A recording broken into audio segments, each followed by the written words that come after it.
Darren, congratulations. What a win in UFC-gdansk. Can you break that fight down for us? It's only what I visualised since my last fight. Just every day in the gym, just seeing not even Cowboy fall, but just a body fall in front of me, and it happened. And did you expect it to happen so quickly as well in round one? A little bit, yeah. I expected like first, second round, just because of how powerful I am right now.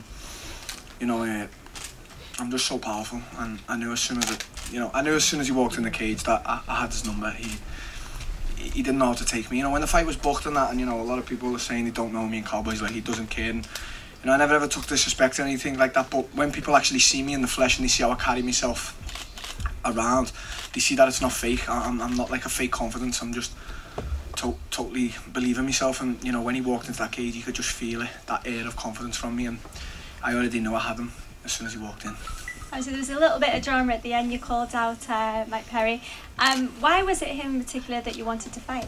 Well, I didn't call him out. He said that Cowboy was going to beat me on Twitter, and I said that he wouldn't. And after I beat Cowboy, I was in my mind going to call Mike Perry out, but he got the fight booked with Santiago, who I wanted to fight as well. So I don't really care about him now. The fight can happen if he beats Santiago, which I don't think he will do, and then we can get it on. But right now, he's got a fight book, so I don't really care. And if obviously that fight is next for you after that one with Santiago, can we expect to see UFC coming to Liverpool for a main event? Well, it has to now, doesn't it? They've never been. They had the opportunity to, go. When my team Cowboy, was flying the radar for Europe years ago, Terry Etten, Paul Kelly, Paul Sass, all them guys, and they nearly came. And now, I'm one of the few guys in Liverpool and Britain, flying the flag, and they've never been to Liverpool. And you've just seen how many guys from Liverpool were there. So can you imagine if they go to my hometown? So yeah, it definitely needs to happen now. Darren, up here. Congratulations on the win. We've seen Michael Bisping's gone on and won a world championship. When we spoke to you for the very first time over in Dublin, you told us you were going to be the next British UFC world champion. You're one step towards that. How much is someone like Michael Bisping an inspiration to you as you go on your journey towards the top of the sport? Well, I said I was going to be the first, and he beat me to it, so that's a sore thing, Michael, come on. But no one inspires me. No one's my hero. I don't look up to anyone. I inspire myself, and it might sound like arrogant or something, but I just don't look up to anyone. I never have, and I never will. If there's one guy I could say, it's probably my teammate Terry Etten. I've looked up to him ever since I was a kid, ever since I seen him train him. But I just respect Michael. What he's done, what he's doing, how tough he is. Everything he's done in the sport, is. You have to take your hat off to a guy like him, but he doesn't inspire me. No one does. That's not an arrogant way or anything. It's just no one inspires me. And the talk of potentially the UFC coming to Liverpool. Liverpool is a very special sporting city. For those who perhaps don't quite have that grasp of that, explain just what a UFC event would be like if they did something at somewhere like the Echo Arena in Liverpool. I never forget Dana saying about Dublin, the way he said there was never an atmosphere like it. And I fought in Dublin. Dublin's a crazy place, the fans are crazy for it. I think the Echo could really top that. I think Liverpool could definitely top it. When they get behind one of their own, they really get behind one of their own. You've seen them all then, they're going nuts, and this is Poland, Liverpool would just be insane. We've got the stadium there. I think it holds like 15,000, so the UFC needs to come to Liverpool. It's such a sporting city, MMA is coming now. You've got so many fighters, so many MMA fighters from Liverpool coming up. But if you just look at boxing, we've ruled for years in Britain. We're such a fighting city, and it needs to happen. I keep saying it, The last one from me. You're currently competing at welterweight. You're still quite young in the sport. How long do you think you can compete at 170 before maybe you have to start considering the potential move up to 185? Everyone knows I fought this year, after a long layoff in Sweden, and everyone knows I didn't make weight in Sweden, and I said it would be the first and last time it had happened, and it was. I've made championship weight twice now, and people always go on how big I am for the weight, and I really am big, and I'm not one to say it's ever an easy weight cut, because fighters say, oh yeah, this is my easiest weight cut, and they're just lying. Weight cutting is not easy. But this week, you know, I usually get prepared for a long sauna session and, you know, getting the last pounds off, and it's always a struggle. This week, you know, I started my weight cut on Thursday about 6 o'clock, and I was on weight by 9. You know, you see me having a glass of Coke, you know, so I've never done that in my life, and I haven't had 15 MMA fights. I've had a ton of Muay Thai fights. I've boxed, you know. I've never been able to do that. So right now, I'm strong at welterweight, but I definitely know I'm going to have to go up to middleweight and bust a few guys up there. So we'll see. Just quickly, Darren, you've obviously got a big fight on the horizon next, whoever it may be. What schedule works for you? I mean, do you want to try to squeeze one more in this year, or do you think maybe, you know, shut it down, enjoy the holidays, and pick it back up next year? What's the right plan for you? I would, but you know, you'd have your team around you, and they advise you best. And when you believe in your team and you trust your team, you listen to them. You know, I'd fight every week if I could, and I have. When I was a kid, when I was 16, 17, fighting professionally, I used to fight every 2 weeks. But right now it's different. You have to be smart, and you know, my manager Marcelo, he said he doesn't want me to fight again this year. He said he wants me to just, you know, have a month off, because I've had a 2-year layoff and I've come back and I've just stormed the UFC again. You know, I've beat 2 top European prospects, and then I've just took out one of the all-time greats, Cowboy. So, you know, maybe I'm going to have a month off. You know, I've been working relentlessly in the gym, so I'm going to have a month off, you know, get bladdered a few times, and we'll see what, you know, the new year brings. But if a fight gets booked, you know, if the UFC say right now we give you a fight in December, I think I'll beg me coaches and my manager to take it. So, you know. Darren, down in front here. Right down. Oh, hello. You know, we're only a few, I guess, minutes after the fight, but obviously there's a lot of people saying on social media, you're now the new big thing, I guess. And how do you feel you're going to be able to handle that pressure now? You've got endless media and endless people telling you you're the best. I said in the promo, you know, don't ever doubt me. I said, do not doubt a guy like me. And, you know, now people are saying, whatever, I'm the new big thing, and how do you deal with pressure? And I always say the same things over and over again. Like, if I could never deal with main event pressure or the media pressure, what will come, I wouldn't be fighting. I would walk out this room right now and I wouldn't fight again. I can deal with it all. It's what comes with it, you know. I'll never forget watching a promo for Ronda Rousey, and she done every media obligation. She still got a training, and she still got a food, and she still went and fought and beat Beth in Brazil, and that's what champions are made of. You know what I mean? And I know I'm a great, and I know I'm a champion. So, you know, anything that comes my way, I'll be able to deal with it. And people say I'm only young, I'm only a kid, but they don't know the roller coaster ride I've had in my life. And I'm not going to sit here and cry, but I know I can deal with anything that comes my way. And, you know, with regards to fighting, no one's going to get in my way to where I want to go. You just said then you're going to be you're going to be a champion. Do you kind of map that out, I guess? Do you know how many more fights it would take for you to get a title shot? Is that something you think about? Well, yeah, I think about it, but, you know, I've just had a question before, like, you know, do you think you're next in line for a title shot? And I'll say it again, I don't believe that I've earned that right. I would never disrespect the champion. I will beat the champion, I know I will, but I would never sit here just because I've beat Cowboy and say, yeah, I'm ready for a title shot. There's so many more guys in front of me. There's, you know, they need the shot first, and then when I get my shot, I'll just take the champion out, and I know I will. But I'm certainly closer, and I certainly do plan, you know, 1 fight, 2 fight ahead.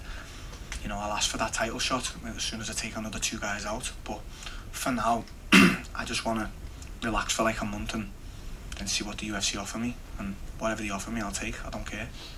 Last question.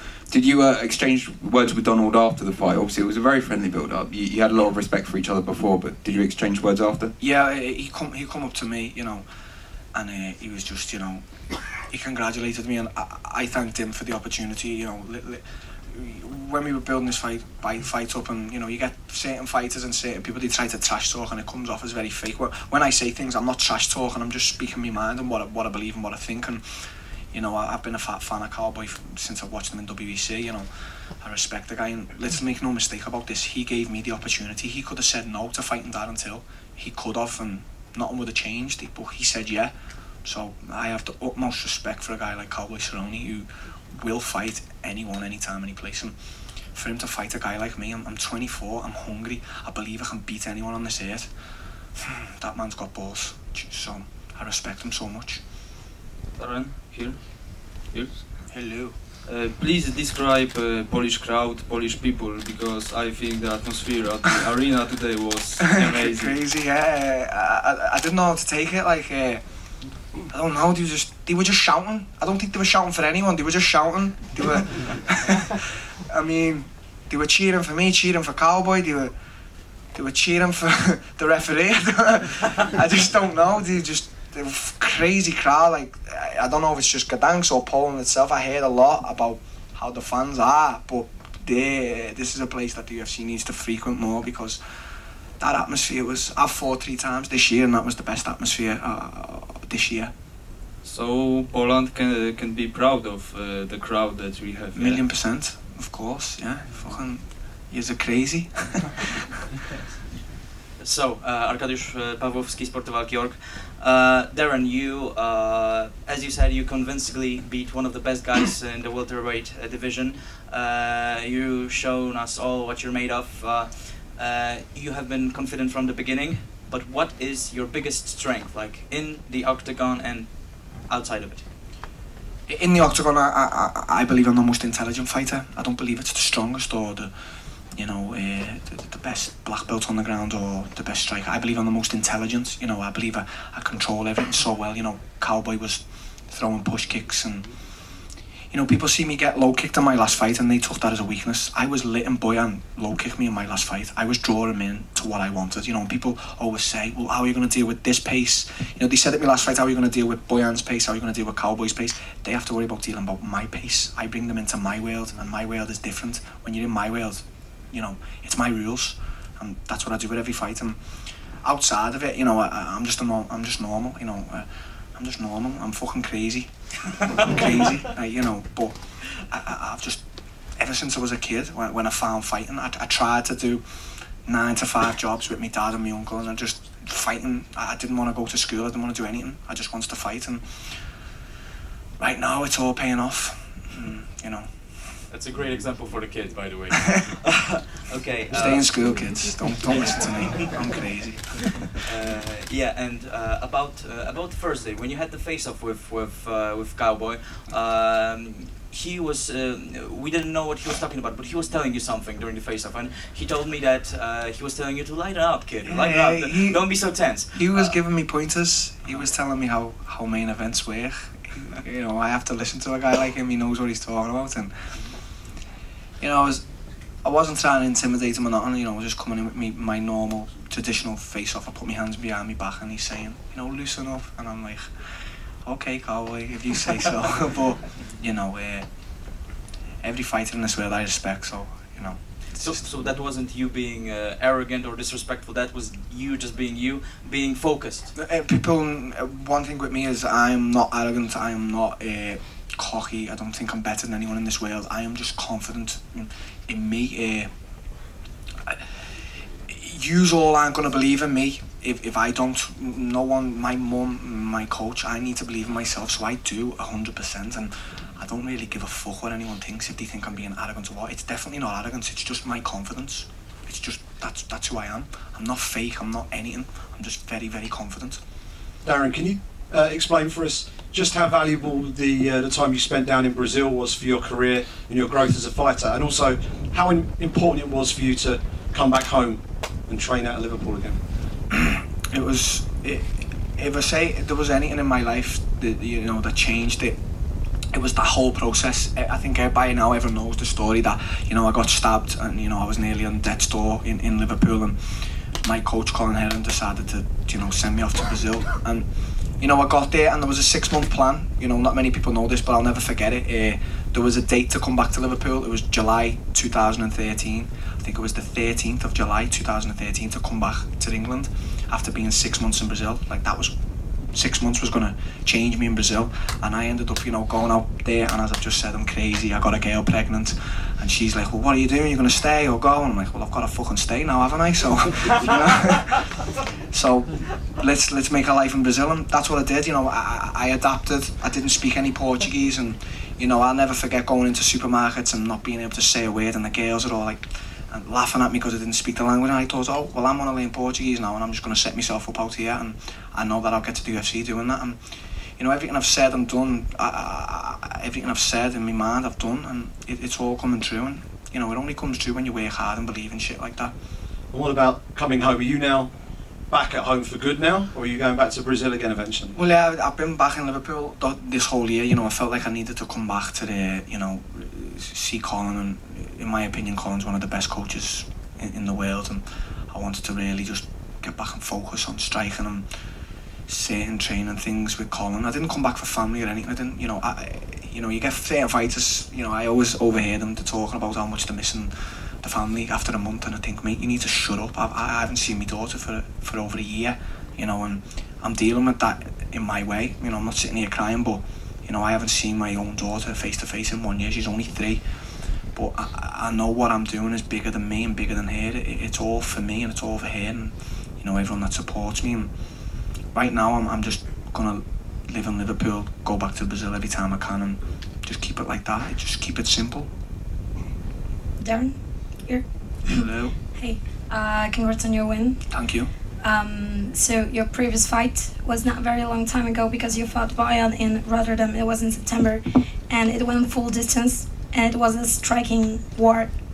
So you didn't have much time to recover, and did you have like any doubts or maybe hesitate that whether to take this fight with Cerrone or? I don't doubt ever. The UFC, I could come out this door now and they could say, Tyron Woodley is ready to fight next week. Would you fight him? And I wouldn't doubt that I'd go in there and beat him. I wouldn't doubt it. You know, I just don't doubt myself in anything I do. I just don't doubt myself. And, you know, it was a short time, and I'll never forget Sean saying, well, you should fight Cowboy. Would you do that? And I said, yeah. And then my manager said, well, wait, we need to speak. And I said, well, I want to fight him. And, you know, you could say 7 weeks was a short time, but to me, no, I'm not going to let an opportunity like that surpass me, and I didn't. And you know, look what's happened now. You know, every motherfucker who doubted me is now saying I'm the new superstar.